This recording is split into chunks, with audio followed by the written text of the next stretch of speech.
All right, everyone, welcome back into another NFL DFS video. My name is Eric Paulzine with 9 to 5 Sports. Going to be breaking down the Sunday night football game. We got the Eagles versus the Dallas Cowboys. The Eagles are favored to win by 6.5 points, and Vegas thinks that this game is going to be lower scoring, setting the over and under at 42. That's going to make it a little bit more difficult, I think, for us to put together a good showdown build, but we'll try our best here.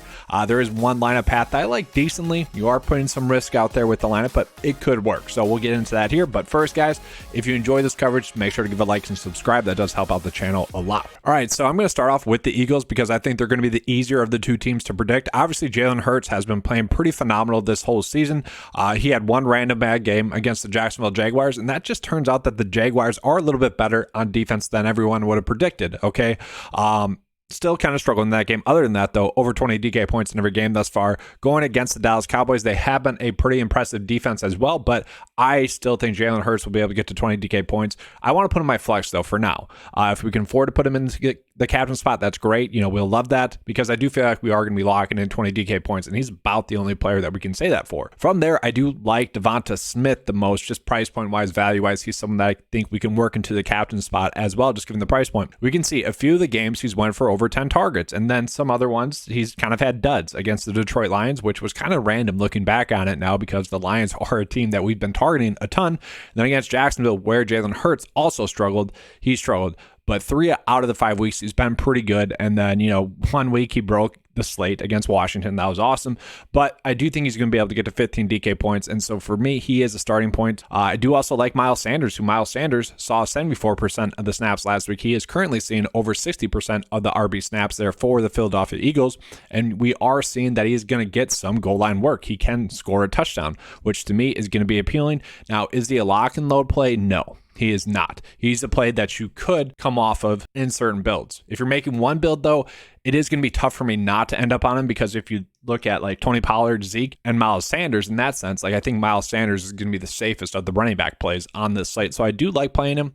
You don't have to play him though. And then from there, like AJ Brown been very consistent here. Did have a bad game last week against the Cardinals, but still saw 7 targets. Like he should be a super safe play as well. But you are paying up for the premium there with AJ Brown still. I like him as a play. And then Dallas Goedert as well. Dallas Goedert I like a lot as price point. Does get a difficult matchup this week against the Dallas Cowboys. But if we are trying to decide between Devonta Smith, Miles Sanders, and Dallas Goedert, kind of just given the price point, I do like Dallas Goedert a little bit more, I would say. So you could easily put him in there instead of one of those players. And then from there, really the only other plays that I like would be Quez Watkins. The only reason you're playing Quez Watkins is literally for that reason we played him against Minnesota. I don't know if you guys remember that video. I believe it was a showdown slate where I'm like, Quez Watkins at his current price point was 3.2 that week. I'm like, the reason you're playing him is for one catch, a deep ball touchdown. That's the only reason why you'd play him, okay? And that's literally it once again this week. But he is kind of priced up enough to the point where, it becomes more risky given that price point. That one play out of, 50 plays or so in an NFL game. I don't love that too much this time around with Quez Watkins. Could it happen? Sure, it could, but I'm not chasing that. I don't mind the Eagles defense. They've been pretty strong as well. They're at a cheap price point. You could easily play them. Jake Elliott, the kicker, you could play as well. On the Dallas Cowboys side of the ball, it does get a little bit more difficult there. I'm not playing Cooper Rush. CD Lamb, we have to wait and see if he's going to be active as well. That could make this slate difficult. He is expected to play, and if he does play, I still think we are going to try to go out of our way to play him.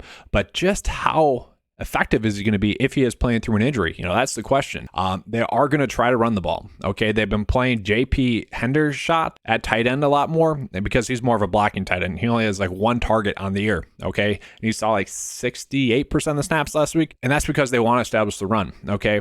And so with that, like Zeke's going to get a lot of carries. It's just, is he going to score a touchdown? Okay, he is very touchdown dependent right now because he's not getting work in the passing game at the running back spot. Tony Pollard's got a little bit of work in the passing game, but both these two players are tough to play just because they're kind of eating into each other, and it's going to be a tough matchup. So I don't know. I just haven't been able to end up on really any of the top, Cooper Rush, Zeke, and Pollard there for the Cowboys. For me, I've been choosing between Michael Gallup and Noah Brown, and I I like Michael Gallup a lot. I like the talent a lot. The snaps should continue to go up, but Noah Brown, I don't think his snaps are going to go away.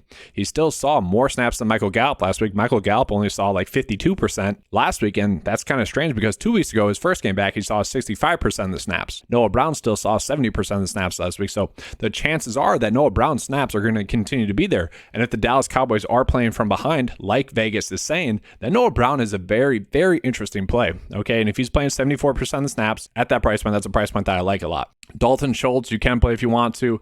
Michael Gallup, I don't mind him. I do think he's going to get a decent amount of targets and should be kind of a floor guy. The snaps should continue to come up.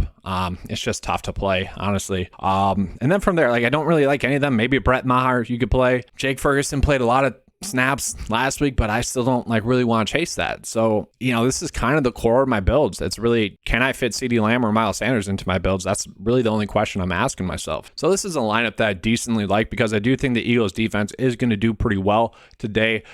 If you don't want to play them, then you could go a different route, but I do think this is going to be a solid, safe build on this slate.